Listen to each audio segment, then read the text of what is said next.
बिस्मिल्लाहिर्रहमानिर्रहीम। अस्सलामु अलैकुम रहमतुल्लाहि व बरकातुहू। देखिए, बड़ा ज़रूरी है कि फ़ितनों से बचने के लिए हमारा अकीदा बहुत स्ट्रॉन्ग होना चाहिए। पहली तो बात है, हमें ये पता होना चाहिए कि अकीदा होता क्या है। अकीदा का मतलब है क्रीड और बिलीफ सिस्टम। हर इंसान का ज़िंदगी में कोई ना कोई बिलीफ सिस्टम होता है, कोई ना कोई अकीदा होता है किसी चीज़ के बारे में। मिसाल के तौर पे हमारा ज़िंदगी के बारे में क्या बिलीफ सिस्टम है कि ज़िंदगी है क्या, क्या ज़िंदगी खा ले पी ले जी ले का नाम है, या ज़िंदगी क्या है, असल में इम्तिहान है, ये एंजॉयमेंट की जगह है, ये है क्या।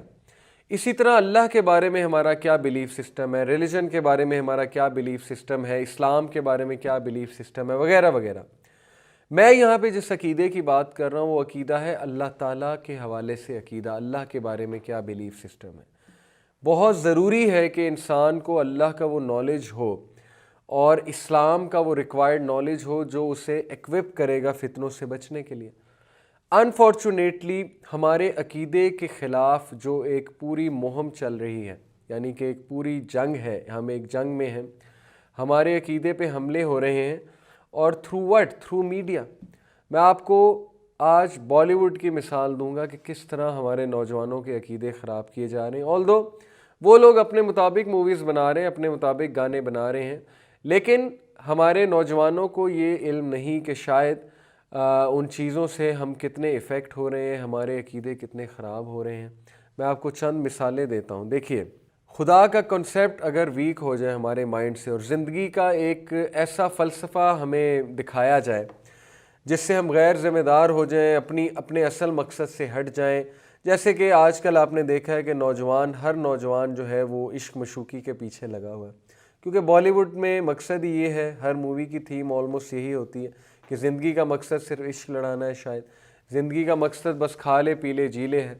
तो किस तरह वो अपने गानों के थ्रू हमारे माइंड्स को करप्ट कर रहे हैं और हमारे नौजवानों के अकायद को ख़राब कर रहे हैं, इसमें मैं आपको कुछ मिसालें इंशाल्लाह ताला देता हूँ। पहली तो बात यह है कि आपने देखा होगा कि हर मूवी में जो सक्सेसफुल बंदा होता है, जो कि कामयाब बंदा दिखाया होता है, वो दूर दूर तक रिलीजियस नहीं होता है, ऑलमोस्ट हर मूवी में। और जबकि जो रिलीजियस बंदा होता है, जो ज़रा दीनदार बंदा होता है, चाहे वो किसी भी मज़हब का हो, उसको एज ए लूज़र दिखाया होता है या उसे एज ए बहुत ही शरीफ आदमी दिखाया होता है जिसको दुनिया का बिल्कुल नहीं पता, कुछ भी नहीं पता और कोई भी उसे धोखा दे सकता है। तो पहले तो रिलीजन का कॉन्सेप्ट ही हमारे माइंड्स में वीक किया जा रहा है। दूसरी बात हमने ये भी नोट किया है कि जो गाने होते हैं उनमें किस तरह अल्लाह ताला का नाम लिया जाता है, यानी किस बेशर्मी से जो लिरिक्स होते हैं। और ये ज़ेब नहीं देता मुसलमान को कि अल्लाह रब्बुल आलमीन का गाना, क्योंकि अल्लाह सुब्हानहू व तआला ने कहा ना, सब्बिहिस्म रब्बिकल आला, अपने रब की तस्बीह बयान करो, अपने रब का नाम जो है उसको बुलंद करो। लेकिन आप देखते हैं कि बॉलीवुड में फहश किस्म के जो गाने हैं उसमें अल्लाह का ज़िक्र होता है और उसमें उन्होंने अल्लाह का नाम लेकर लिरिक्स बनाए होते हैं। तो किस तरह से वो अल्लाह सुब्हानहू व तआला की तौहीन मेरे तो नज़दीक हो रही है उन गानों में। दूसरी बात, कुछ जो लिरिक्स हैं वो कितने फुलिश लिरिक्स हैं अगर हम उन पे थोड़ा सा गौर करें, जो हमें एक फैंटेसी के वर्ल्ड में ले जाते हैं। और महबूब के लिए वो जो है गाना गाने वाला बहुत कुछ कह रहा होता है, हालांकि असल में रियलिटी क्या है। जैसे मैंने आपको कहा था कि ब्लू पिल और रेड पिल का जो कॉन्सेप्ट है, रेड पिल से मुराद है वो पिल जो हमारी आंखें खोल देगी। मैं आपको एक लिरिक्स कोट करता हूँ कि वो जो शायर है वो कहता है कि हम तेरे बिना रह नहीं सकते, तेरे बिना क्या वजूद मेरा। अब देखें ये किस तरह के लिरिक्स हैं कि वो क्लेम ये कर रहा है कि तुम्हारे बगैर मेरी ज़िंदगी ही कोई नहीं, जबकि अल्लाह सुब्हानहू व तआला कुरान में हमें कहते हैं कि कुल इन्न सलाती व नुसुकी व महयाया व ममाती लिल्लाहि रब्बिल आलमीन, कहो मेरा जीना, मेरा मरना, मेरी इबादत, मेरी सेक्रीफाइस सब की सब अल्लाह रब्बुल आलमीन के लिए। लेकिन अल्लाह तो दूर की बात, उन गानों में बाकायदा हमें ये सिखाया जा रहा है कि दिल कुछ इस तरह से लगाओ, ऑब्वियसली नॉन महरम से, और दिल जो है वो कुछ इस तरह से लगाओ दूसरों से कि डूब जाओ, उस इश्क में डूब जाओ और उसके लिए कुछ भी कर दो। तो मेरे नज़दीक ये एक फुलिश कॉन्सेप्ट है। और हकीकत ये है कि अल्लाह ताला सूरह मारिज में कहते हैं कि क़यामत वाले दिन एक शख्स अपनी वाइफ को, अपनी बीवी को रैंसम करना चाहेगा, अपने बच्चों को रैंसम करना चाहेगा, अपने भाई को रैंसम करना चाहेगा कि अल्लाह इसको जहन्नम में डाल दें लेकिन मुझे छोड़ दें। ये है रेड पिल। ये चीज़ हमारी आंखें खोलती है कि ज़रा आंखें खोलो, असल में क्या है मामला। मामला ये है असल में कि अल्लाह सबसे ज़्यादा हकदार है कि अल्लाह रब्बुल आलमीन से सबसे ज़्यादा मोहब्बत की जाए, और अल्लाह के नबी सल्लल्लाहु अलैहि वसल्लम सबसे ज़्यादा हकदार हैं कि मोमिनीन की मोहब्बत अल्लाह के नबी सल्लल्लाहु अलैहि वसल्लम से हो। हम लोग क्या करते हैं, हम दूसरों को खुश करने के लिए अल्लाह को नाराज़ करते हैं, हम दूसरों के लिए रातें जागते हैं। वो हुकूक जो अल्लाह के थे हमने लोगों को देना शुरू कर दिए, यानी रातें जागना और 2-2 दिन जागना और किसी के लिए कुछ भी कर जाना। तो ये अल्लाह के हुकूक हैं, और अल्लाह के हुकूक ये हम निभाएंगे तो अल्लाह हमें ज़िंदगी में बहुत कुछ देंगे। लेकिन अगर ये हुकूक मिसिंग है, अगर ये चीज़ें हम महबूब के लिए तो कर रहे हैं, अपने माशूक के लिए तो कर रहे हैं, और अल्लाह रब्बुल आलमीन को हम बिल्कुल भी वक्त नहीं दे रहे, और हमारी ज़िंदगियों में 1% भी स्पिरिचुअलिटी शामिल नहीं है, दीन शामिल नहीं है, अल्लाह रसूल से मोहब्बत शामिल नहीं है, हाउ कैन वी एक्सपेक्ट कि हम फितनों से बचेंगे? हाउ कैन वी एक्सपेक्ट कि हमारी ज़िंदगी में बैलेंस होगा, हमारी ज़िंदगी में कंपोजर होगा? इसी तरह कुछ लिरिक्स में बाकायदा शिर्क के एलिमेंट्स होते हैं कि तुझ में रब दिखता है। ये कुछ लिरिक्स हैं बॉलीवुड के सॉन्ग्स के। तो बात यही है ना कि वो अपने मुताबिक बना रहे हैं, उनके नज़दीक इसमें कोई हर्ज नहीं है क्योंकि उनका खुदा का तसव्वुर ही कुछ और है।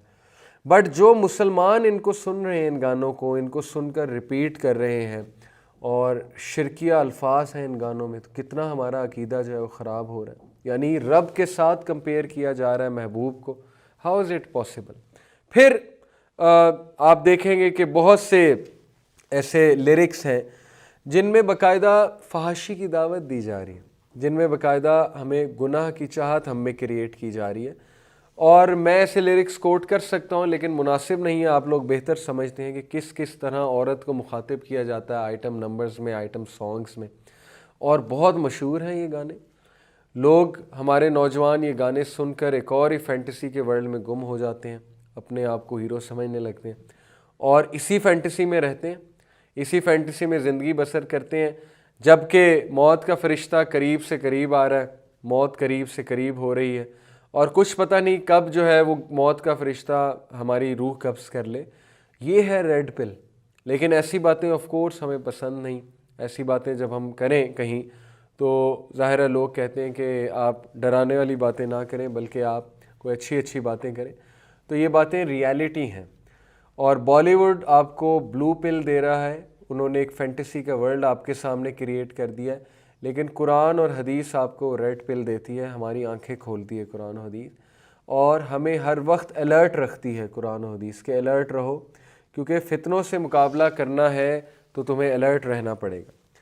और मैं आपको कुछ और मिसालें देता हूँ बॉलीवुड के सॉन्ग्स में कि बहुत से सॉन्ग्स में शिकवा भी होता है, अल्लाह से शिकवा होता है, रब से शिकवा होता है।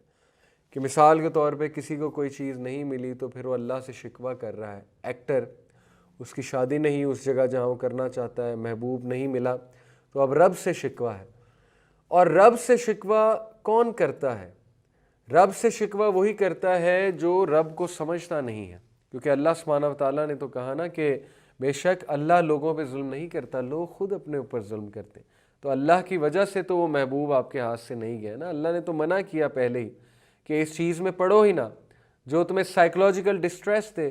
लोग इस चीज़ में कैद हो जाते हैं, लिटरली अगले के कैदी बन जाते हैं और इस बीमारी का शिकार हो जाते हैं इश्क का। बाद में वो डिस्ट्रेस में चले आते हैं, डिप्रेशन में चले आते हैं जब उन्हें वो मकसद हासिल नहीं होता, या वो इस हद तक ग़ुलाम बन जाते हैं कि हर वक्त उनके सर पे वही इंसान सवार होता है, उनकी पढ़ाई भी डिस्टर्ब होती है, उनके डेली के काम भी डिस्टर्ब होते हैं।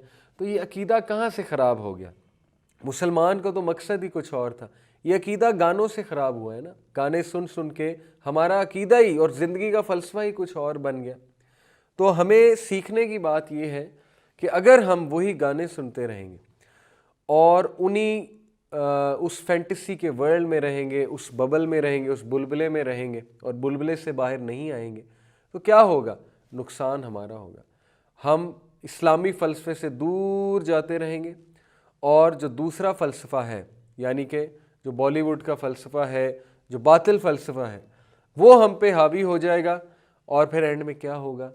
एंड में ज़ाहिर है कि हम फितनों से नहीं बच सकेंगे और हम डिस्ट्रेस में पड़ जाएंगे, फिर हम रोएंगे, फिर हम शिकायत करेंगे कि मेरी ज़िंदगी में इतने मसले मसाइल क्यों हैं। तो पहले से आपको वार्न किया जा रहा है कि इस्लाम पे अमल करें, इस्लाम के हर हुक्म में हिकमत है।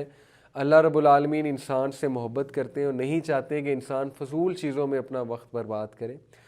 तो देन अगेन अपने अकीदे की हिफाजत करें। आपका अकीदा आपके लिए बहुत कीमती है। आप अपने अकीदे की ख़राबी मत मोल लें अपने ही हाथों। ऐसे गाने, ऐसी एंटरटेनमेंट अपने आप को ना दें जो हमारे अकीदे को वीक करे।